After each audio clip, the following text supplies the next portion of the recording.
Exodus chapter 15. We were in Exodus 15 last week. We're in the book of Exodus, working our way through it.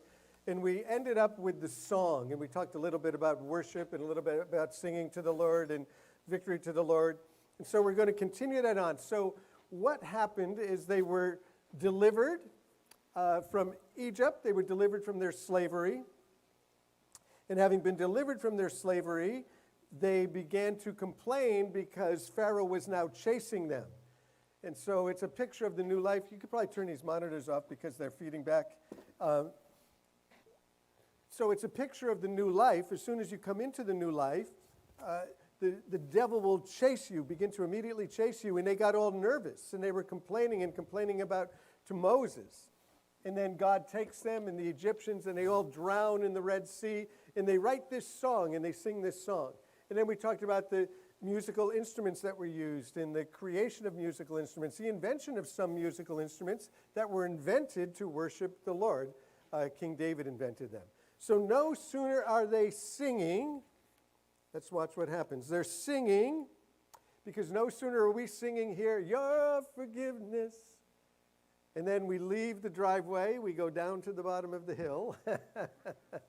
And by the time you turn right, who knows what's happening? Then Moses led Israel from the Red Sea. We're looking at chapter 15, verse 22. After the song. Moses led Israel from the Red Sea, and they went down into the desert of Shur. So, from singing to the desert. From singing to the desert. Then Moses led Israel from the Red Sea, and they went into the desert of Shur. For 3 days, 3 is a big number in the scripture. Shows up a lot of times. For 3 days they traveled in the desert without finding water. When they came to Marah, they could not drink the water because it was bitter. That's why the place is called Marah, meaning bitter. In the Sea of Reeds. So the people grumbled against Moses, saying, "What are we going to drink?" And then Moses cried out to the Lord, and the Lord showed him a piece of wood. And he threw it into the water, and the water became sweet. And there the Lord made a decree and a law for them where they trusted him. He said, "If you will listen carefully to the voice of the Lord your God and do what is right in his eyes, if you pay attention to his commands and keep his decrees, I will not bring on you any of the diseases I brought on the Egyptians, for I am the Lord who heals you." Well, we can talk about some of the diseases that the Egyptians had and how some of them are preventable. And they came to Elim, where there were 12 springs and 70 palm trees, and they camped there by the water. So people have liked relaxing near the palm trees forever. So we saw how they responded previously, if you were with us. If not, go back and listen to what we did last week. But we saw how they responded to the great things that God had done. And it's wonderful to stay at the seashore singing songs, but these pilgrims had only just begun their journey. And in beginning their journey, there's nothing to drink. Nothing to drink. That's no small thing. We don't think a lot about water. But if you live in the ancient world, if you live in the developing world, if you live in the Bible world, water is a huge thing. If you live in the Middle East today, water is still a huge thing. People are still battling over water and where the water is and who gets the water and who has the water rights. We have indoor plumbing, most of us, and we take water for granted. But it's no small thing to have nothing to drink. The greatest drive that we have is air. Do you go around thinking about air? Most of us don't. Some of us do, because some of us have to bring air with us wherever we go. We have a little cart with a little tank, and we bring air with us. And so you're thinking about air all the time if that's your situation. But air is the greatest drive we have. You will fight harder for air than for anything else. So if somebody tries to hold you underwater, or if you're underwater and you don't know how you got there, you will fight hard to get air. The second biggest drive that we have is thirst.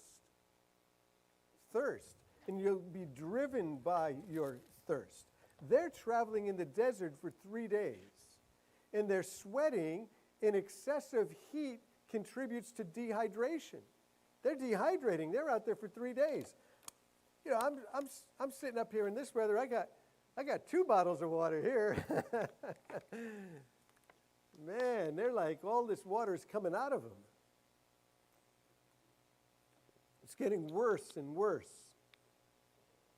Death by water is a horrible way to die. Death by drowning in water, or death by lack of water. Just a terrible, terrible death. And so water was a problem for the Israelites. It was a problem for them before they went out into the desert. See, water plays a big part in their history. Water plays a big part in the Scriptures. Water is everywhere in the Scriptures. Always talking about water. And for the Israelites, water was a problem for them before, because early on in the book of Exodus, they were to take their sons and throw them into the Nile so that their sons would drown. They didn't want any more boys born in Israel. Why? In Egypt, I'm sorry. Why? Because the Egyptians were afraid, because they were getting to be such large numbers, that if they increased, either they would revolt, or if enemies came in against them, that they would join their enemies against them. So they started to kill the boys, started to kill the young boys, started to kill the babies, throwing them into the Nile. So water had been a problem for these people for many, many years. The Middle East, if you've been there, it's quite a hostile environment.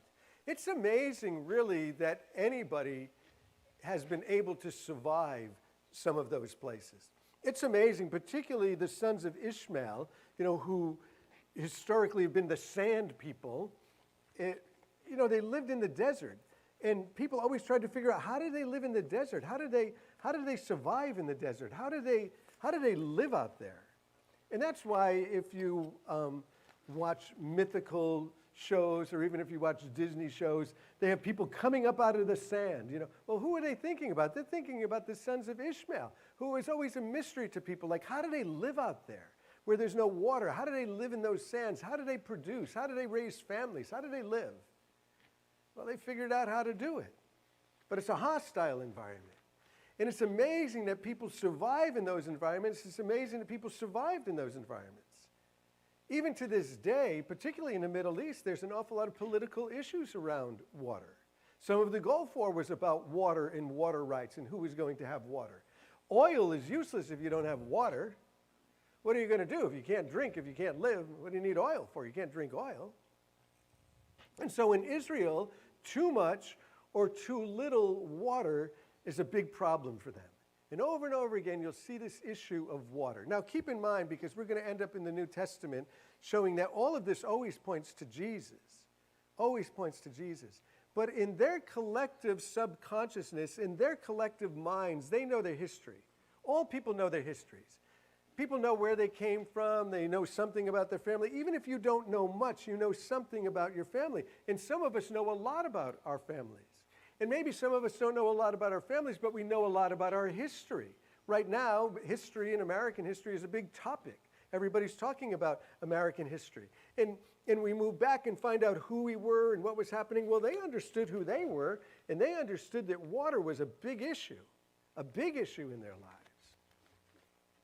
And so throw them into the Nile. And then when they come out, because no longer do they have the fear of throwing their boys into the Nile, when they come out, they're backed up against the Red Sea. Water's a problem again. What are we going to do now? Where are we going to go? Water is just always a problem. Too much of it or not enough. And what ends up happening is the Egyptians end up drowning in the Red Sea. And then they travel on. Good. Now we're free. Let's move on. 3 days into the desert, they get to Marah, and there's no water, and the water that they find, you can't drink it. It'll make you sick and kill you. And so in future passages, we'll find as well this issue of water as they start to travel around in the desert. Somebody said that rain can ruin your weekend or rain can ruin your life depending on who you are and what your thirst is like. Right? Some people are praying that there will be no rain this weekend. Oh, Lord, don't let it rain this weekend. Well, we lived in Illinois for a little while in farmer country where you can hear the corn grow where we were. There was nothing but corn everywhere. You could hear it. And I was in a little discipleship school, and we went to have breakfast where all the farmers had breakfast. These guys went to have breakfast where they were, and we were little wise guy Bible students, and we were having breakfast where they have eggs and catfish and potatoes, and so we were eating like the farmers. And then since we were wise guy Bible students, we had to pray and make a big deal out of the fact that we're praying, so everybody could see us praying. And one of us said to the farmers that were there, we're gonna pray. What would you like for us to pray for you? And one of these farmers said, rain. Pray for rain. We need some rain. And I thought, oh, now we're done, you know. So we prayed for rain. Prayed for rain because rain can ruin your weekend or rain can ruin your life, depending on who you are and what your thirst is like. You know, some years ago when we were doing rebuilding projects in Central America, there was a drought, and then after the drought there came a flood. You know, not enough water, too much water. And so they're beginning the new life, and now they're starting to have trouble. They would have to now depend on God, not Egypt, because they were in a routine. And as horrible as their routine was, it was a routine, and you pretty much could predict what was going to happen the next day. The prediction was, you know, we're going to work hard tomorrow, but we're going to work tomorrow, and we'll be done at some point, and we'll have something to eat. Well, now they don't even have that routine. They're going to really have to trust God. Coming out is not always the easiest. Coming into this new life in God is not always the easiest. There's a lot of new things happening. The wilderness isn't safe, and God leads them into the wilderness. Why would he do that? Why would God lead us into the wilderness? Because he's testing them. He's teaching them. Would God lead us into the wilderness? Absolutely. Why? Because he's leading us. He's testing us. And what we're going to find out is that we can trust him. We can trust him. He wants us to trust him. So these guys have lived together for centuries, literally, decades as slaves. And so now they're in this whole new environment. They're out in the wilderness. It's intimidating. Food and water are scarce. Even as slaves, they were giving them water so they could keep working, and now they have no water. How can a nation survive out there? There's a couple million of them. Where do you get water for a couple million people? Moses, at this point, he believes that he's following God. He believes he's following God. But the question that the people have for Moses is, why would God lead us into an unsafe place? Why would God lead us into an unsafe place? This doesn't seem right. And so they're questioning Moses, and in questioning Moses, they're certainly questioning God, but they're questioning Moses. What they're ultimately going to find, and what we're ultimately going to find as we've come into the new life and as we begin to walk, is that the only safe place is to be in him. It's the only safe place. And because God is a generous God, he's going to give us plenty of opportunities to trust him. Plenty of opportunities to trust him. You see, Jesus' statements were radical. When Jesus comes on the scene, it says that the common people heard him gladly. He didn't speak as their scribes or as their leaders. He spoke about things that made sense to them. It wasn't all just religious talk. And one of the things that Jesus said to these people who were gathered on the little mountainside, hillside, we call it a mountain, they call it a mountain, we would call it a hill. he was telling them in Matthew, he said, don't worry about having enough food or drink or clothing. Listen, if you live in the ancient world, you know what you think about every single day? You think about, what are we going to drink today? What are we going to eat today?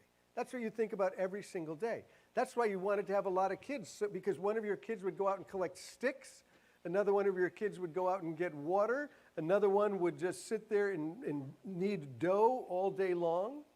Don't worry about it. You got to be kidding me. You have to worry about these things. But Jesus said, don't worry. Don't worry about having enough food, enough drink, or enough clothing. Why be like the pagans who are so deeply concerned about these things? Your heavenly Father knows that you already need them, and he will give you all that you need day to day. Oh, day to day. See, when Jesus taught us to pray, he said, pray this way. Give us this day our daily bread. This walk that we have with him is daily, and we're going through tests every day. We're going through trials every day. We're learning to trust him every single day. There will always be something that you can trust him with and trust him with more. So Jesus said, don't worry about tomorrow, because tomorrow will bring its own worries. Today has trouble enough. One day at a time. Well, who did that one? Who took that one day at a time one? You see that in the bumper stickers, one day at a time. I admire the one day at a time people. And I tell them all the time when I see it, like one day at a time. I go, that's like amazing. Like I need to do it like in 12-hour blocks or 6-hour blocks or 3-hour blocks. But if you can do one day at a time, more power to you. Go for it. But when Jesus talks about it, he says, why do you run after these things? Why do you run after these things like the Gentiles do? Why not just walk? Why not just follow? Why not just learn to trust? That God is there and God will take care of you. Well, they haven't learned those lessons yet. This is one of the first lessons they're going to learn, but they're already people of faith. They're people of faith because they took the blood of the Lamb and they applied it to their life. They applied it to their door. They believed that if they took the blood of the innocent lamb and applied it to their door, that they would be saved and that the angel of death would go over them. They believed that. They were people of faith. And so if you put your faith in Jesus Christ and the blood of Jesus Christ that will cleanse you from all sin and give you a new beginning and give you a relationship with God and restore your relationship with God, if you've trusted him, then you're a person of faith. You're a person of faith. But we go, according to Romans, from faith to faith. In fact, Tom Shiro, his ministry, Faith to Faith, that's where he got that verse, from faith to faith. You put your faith in Christ, and then after that, there's new tests. There's new trials. He's making us into something. He's making us into something. He's forming our lives. And the best way it's going to be formed is to go through difficulties, to go through tests, to go through trials. So these statements that Jesus is making, if you live in the ancient Middle East, these are like just radical statements. To come up to somebody and say, hey, don't worry about food, don't worry about drink, don't worry about clothing. Don't worry about that, just trust God. Well, God will take care of you. And then Jesus uses some illustrations because Jesus taught outside as well. He said, take a look at the birds. Hear the birds? God takes care of those birds. He didn't protect a bird in our yard the other day when my cat got it. We have this cat that's like a bird hunter, and so he put a bell on it, and it even got a bird with a bell on it. So I don't know what was wrong with that bird. I thought, well, that bird probably deserved it because it had a bell on it, and it still didn't move. But God takes care of us. He takes care of us, and we're learning those lessons that he takes care of us. Verse 22 says that they have been traveling for 3 days, and they haven't found any water. Imagine that, 3 days, no water. If you have a kid in the car, and you're going wherever on vacation or something, you can't travel 22 minutes without them asking for something. And so these guys, at least, 3 days later, they're asking, what about the water? We haven't found any water. So what are they doing? They start to panic. And don't you know how panic is, right? Panic feeds panic. It's amazing what you can do to yourself and how you can make yourself panic even more and how you can make the people around you panic. Well, they're starting to panic. They haven't found any water. And they're in despair as they go deeper and deeper because you know what? They can't go back now. They can't go back. They're too far in. And so since they know there's no water behind them, now what do? I had that experience not too long ago. I was walking in some woods and I realized I didn't know where I was. You ever have that experience? I mean, you can get out of there. There's only so many woods, but I thought, well, I shouldn't go back. I don't want to go back, but should I go forward? What do I do from this point? So they can't go back. 3 days, they know there's no water on a 3-day journey going back. So they are stuck. What do we do now? If God doesn't come through for them now, they're stuck. If he doesn't come through now, they're stuck. No place to go. Anybody feel like that? If God doesn't come through for me now, I am absolutely stuck. Is that a bad place to be? It's not such a bad place to be. God will come through for you. He will never leave you. He will never forsake you. He will always come through for you. The problem is, he doesn't come through right when you want him to come through, does he? I try to do things to bribe God. Am I the only one that tries to bribe God? I try to let him know, if you do this for me, then, I could really do something. What can I do for him? What can I give to him that he doesn't already have? Nothing. So they're sunk, and they're starting to question God. They're starting to question God. And of course, we can look at the passage and say, oh, look at those guys, no faith. But you know what? He has led them to a place where there's no water. Would he do that to me? Would he lead me to a place where there's no water? Would he lead me to a place where there's nothing that I can do? Absolutely. Absolutely he would. Because he's teaching me that I can trust him. That I can trust him for everything. And they're led into the wilderness by Moses, who's following God. Well, they're always blaming Moses. Jesus also was led into the wilderness, and it said he was there for 40 days. Paul was led into the wilderness. Moses was led into the wilderness. Trials, testings, help us better understand ourselves and help us to see the power of God. Understanding ourselves. I know we don't all understand ourselves. I know that because I say things like, does anybody else say this? I can't believe I did that. You ever say that? I can't believe I did that. Well, you don't know you very well, do you? Because if you knew you well, you wouldn't say, I can't believe I did that. Or how about this one? I can't believe I did that again? Oh, man. I don't know me that well. But God knows me, and God is helping me to even know myself and to know myself better. I love this verse. I stumbled on it a couple of years ago. Of course, it's been in the Bible for 2,000 years, and I've probably read it 35 times reading that phrase.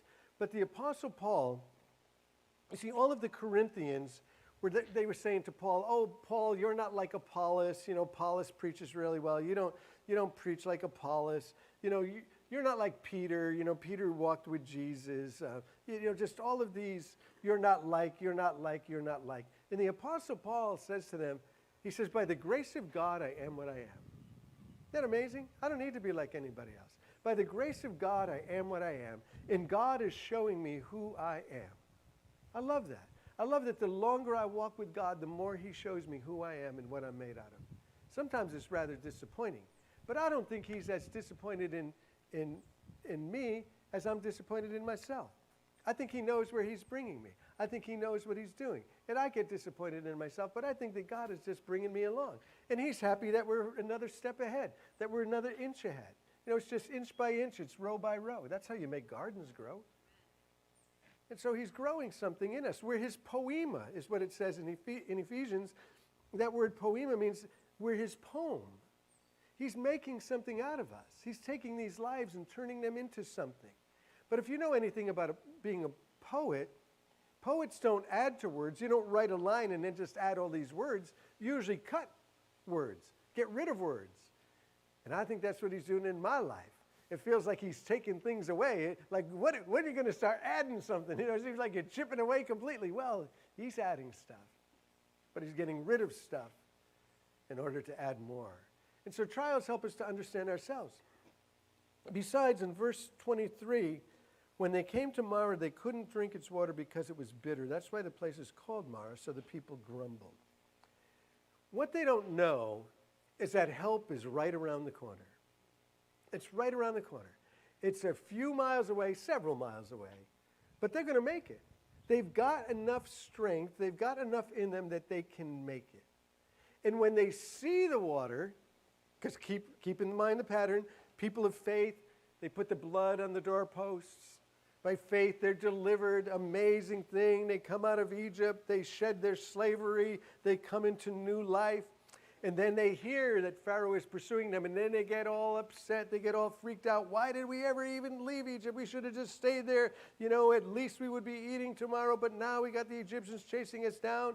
And here we are. Water's trouble again. We're at the Red Sea. What are we going to do with all of our cattle, all of our stuff, all of our kids? Well, God's going to lead them right through.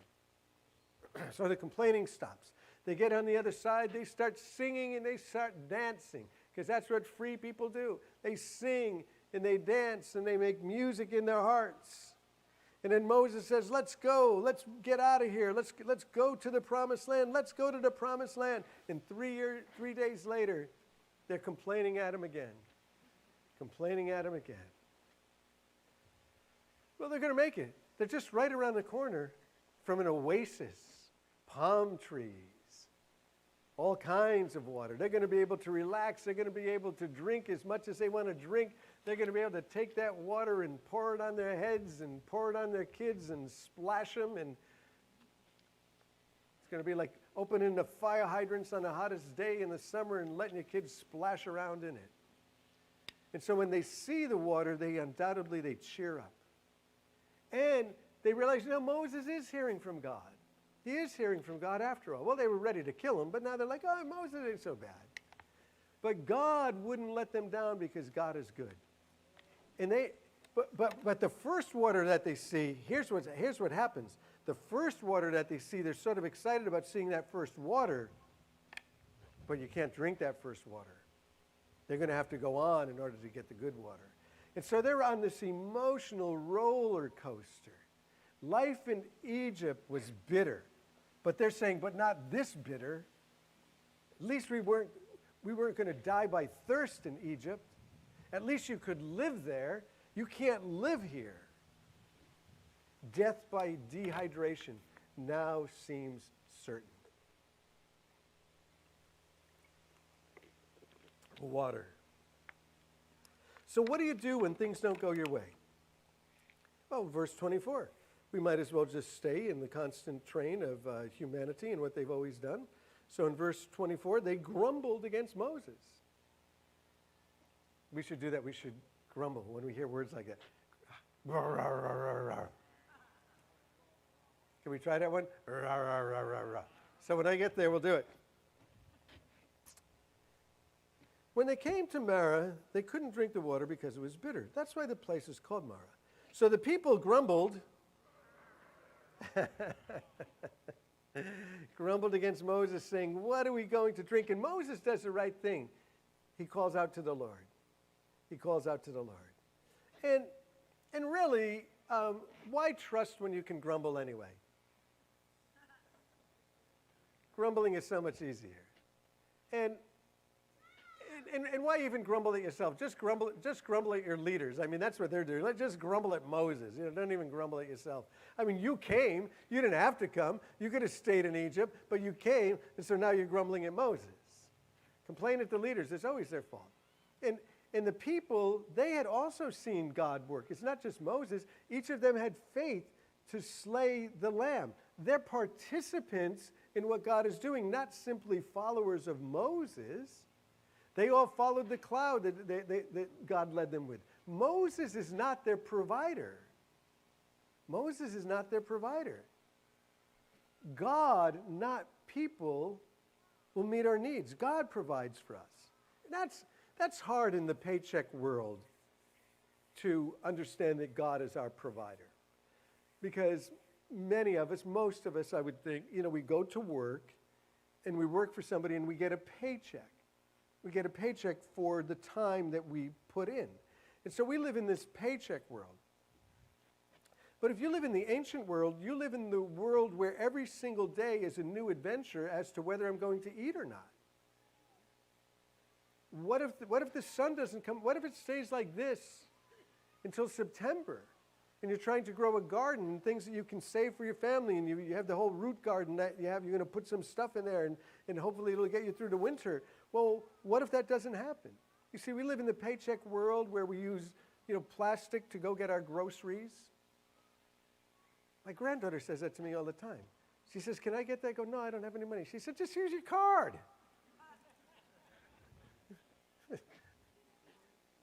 Well, when you live in that mentality, you think that everything is available to you. Well, not for these guys, and not in the ancient world, and not even in the developing world today. It's not like that. Moses is not their provider. You understand that God is your provider. That God is your provider. And that's why people who worship idols, idols of nature, idols of creation, they don't want to get the gods of creation angry because they won't have any provision if they think the gods of creation are angry. Well, God is the provider, the true and the living God. Grumbling for them is unbelief. They're refusing, or they're incapable of trusting God. It was God they were grumbling at. And grumbling always has a price. You can't get your words back. Don't you wish you could do that, like get your words back? You ever send an email that you wish you could just get back? And you never know where that thing might show up. That thing might show up on CNN News sometime. You have no idea where your emails are going to show up. Grumbling has a price. You can't get those words back. Rebuilding bridges is very expensive and it's difficult. Grumblers are often mad at themselves, and it's possible they're mad at themselves thinking, "No, should I have even done that?" Proverbs says that people ruin their lives by their own foolishness, and then they're angry at the Lord. So I ruined my life, and then I'm angry at God. Contented people don't gripe, according to the Proverbs. Paul said, "Godliness with contentment is great gain." Moses does the right thing. Verse 25. Moses cried out to the Lord, and the Lord showed him a piece of wood, and he threw it into the water. Well, you often find Moses praying and seeking God. It's kind of a foolish thing that God is asking him, right? From an earthly perspective, from a human perspective, he's going to find this piece of wood and throw it into the water. Would you do that? Just take the piece of wood and throw it in the water. Moses prays to God and then he obeys. For Moses, sticks and trees and bushes were a pattern of power in his life. Sticks and trees and bushes are the pattern of God's interaction and power in his life. Remember, where does he meet God? He meets him at a bush that's burning. A bush. When God tells him to go into Egypt, he said, "Well, what will I bring?" He said, "Get a stick, get a walking stick, and use that walking stick." And now here with the water, God's saying, "Well, let's see, what have we done all along? Why don't we just do what we've always been doing? Just go get a tree, go get a stick, go get some branches and bring it over here. And throw the branches in that water." God doesn't need much. That's what it tells you, doesn't it? God doesn't need much. Those sticks, that walking stick that Moses had, was probably a dead stick. God doesn't need much. And obedience brings its rewards. The bitter becomes sweet. Always with God in the picture, the bitter becomes sweet. Obeying God brings sweetness to life that no circumstance can turn bitter. That's what the proverb says about the way that we speak to each other, right? A gentle answer turns away wrath, but harsh words stir up anger. And just a gentle word and water. A gentle word and water. Some years ago, we were at Sailfest, and we were giving out cold water. And it was right, like we ended up doing the right thing. But they came up to us and they said, "The merchants are complaining at you because you're giving away free water and they're trying to sell it." And actually it came over, they were screaming at us. It was a hot day, they were screaming at us. And I was trying to say, well, look, we'll do what we need to do. Now, what they did, because of us, I think, they make all the merchants, including people that give away water, they all have to buy it from the same wholesaler, like they buy it, and then they sell it, so they make all the money off it. They were screaming at me, and we had this cold water, and when they were screaming, I had a bottle of water I hadn't opened, and I took the water and I handed it to the person screaming at me, and she said, "Oh, thank you." But I learned this one, that a gentle answer turns away wrath, but harsh words just stir up anger. If I would have continued the argument, it would have just gone and gone and gone, and they would have had us out of there in 10 minutes. So we gave away all the water and told them we wouldn't do any more, and everybody was happy. But just a little bit of water, just a little gentle answer turns away wrath. And there's rewards for obedience. What it says here in verse 26, that he said, if you listen carefully and pay attention, I won't bring on you the diseases I brought on the Egyptians. Well, he didn't bring them on. There were things that they were doing that were bringing diseases on them. And this looks forward and it looks back. They were delivered and persevered and preserved by God's power in Egypt. And so these laws that God would give them, we're going to get into it this summer. We're going to do the 10 Commandments. What you need to know about everything. Because what God is teaching us in the Scriptures, how to get along with people and how to get along with God. How to get along with people, how to get along with God. And he's going to give us these rules for good living. And we'll find those in the commandments. The laws that God would give to them would protect them from some of the things of the Egyptians. Some of the things that God was giving to them were going to protect them from all of these STDs that these Egyptians had. If they would live the way that God wanted them to, they wouldn't get those diseases that they had. And so fearing the Lord will bring renewed health and vitality, is what the proverb says. God's words bring wisdom, they bring life, they bring radiant health. God will take care of them. He is the Lord our healer. God has revealed himself as Jehovah Rapha. Jehovah or Yahweh, that's a way of saying God's name. I am, the Tetragrammaton. I am Yahweh, Jehovah, Jehovah, Jehovah Rapha, the Lord who heals me. In the New Testament, the word is sozo, S-O-Z-O. The Lord who heals us. He brings us salvation. He makes us well. It's all the same word. God makes us well. So you get into the New Testament, and there's these feasts in the Old Testament that God has them keep. And in chapter 7 of John, Jesus is at the Feast of Tabernacles. And there's a lot of significance there. They would live in these tabernacles. And it was one of the 3 required feasts. And it celebrated the deliverance of Israel out of Egypt. So they would celebrate this. Let's get in the tents, in the tabernacles, and we'll remember that we were once slaves and we were homeless. We didn't have our own homeland. We didn't have our own place. We'll remember that.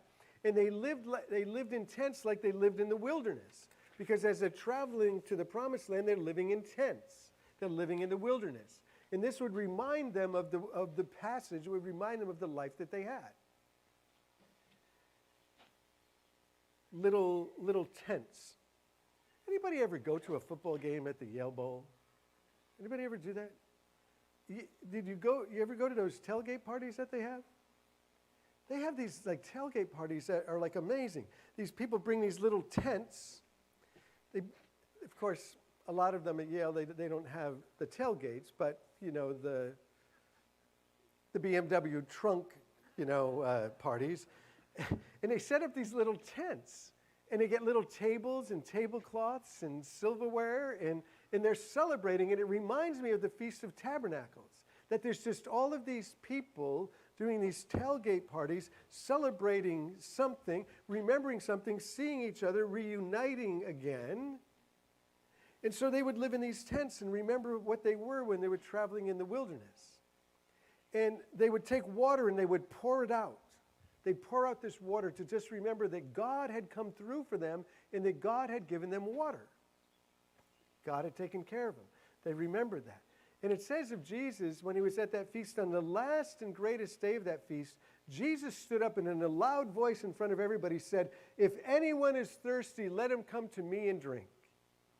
So this even is a picture of Jesus, that Jesus meets our deepest thirst. Jesus meets the deepest needs that we have. And so in that verse of Jesus, and maybe this is for you if you're not following Jesus yet, on the last and greatest day of that feast, where they're pouring out all of this water, Jesus said, if anyone's thirsty, come to me and drink. He's the living water. And if you drink this water, you will never thirst again. What? Never thirst again? Right. Never thirst again. And he says, if anyone, so this is open to everyone and anyone. Like who? Like anyone. Like those people you don't like, for them. For those people that you hate, like them. It's for everyone. This is for everyone. That whosoever, there's a guy who came here a couple of years ago, Ryan Reese is his name. He has an evangelistic ministry. He does a lot of skate parks, goes to skate parks. They call themselves the whosoevers. He gets it from that verse in John 3:16. For whosoever believes, anyone. This is for anyone and everyone. Everyone is welcome. There's nobody who's excluded. It's for everyone. And if you thirst, Jesus said, if you thirst, come here. You've been drinking from mud holes? Come drink from Jesus. You've been drinking but not satisfied? Come to Jesus. Building on somebody else's foundation? Come to Jesus. Life in the Spirit. Amazing that Jesus says that he's the water of life. Identifies himself as water. You know, Maslow, Abraham Maslow, he created this hierarchy of needs. And of course, he says that the highest need you have is air, followed by water, followed by food, followed by light and some living conditions. Well, Jesus says that he's every one of those. Jesus said, I'm the living water. He's everything that we need. Let's have the band come up. We'll close with a song, and a song of sort of dedicating ourselves, and then we'll do a baptism. But Jesus said that he was the living water. Jesus said he was the bread of life. If we read a little bit further, let's just read a tiny bit further in the book of Exodus, chapter 15, jump into chapter 16. As they get on their way, after they make the water clear there, and then after they go to Elim, where there's the 12 springs and the palm trees, they move on. And it says the whole Israelite community set out from Elim. Oh, now they're going to leave. They're going to leave the vacation spot. They're going to leave the place where all the palms are. 70 palms. They're going to leave there. 12 springs. Well, they're going to leave. They're going to move on. The whole Israelite community set out from Elim and came to the desert of Sin, in between Elim and Sinai on the 15th day of the month they came out of Egypt. In the desert, the whole community grumbled against Moses and Aaron again, because the Israelites said, if only we died in Egypt by the Lord's hand. There we sat around pots of meat and ate all the food we wanted. But you've brought us out into this desert to starve us. Now they don't have any food. And the Lord said to Moses, I'll rain down bread from heaven for you. I'll give you bread from heaven. Jesus will later on say that he is the bread from heaven. He's the bread from heaven. Jesus will say he's the light of the world. He's the living water. He's the breath of life. He's all of those things to us. He's everything that we need. Everything that we need.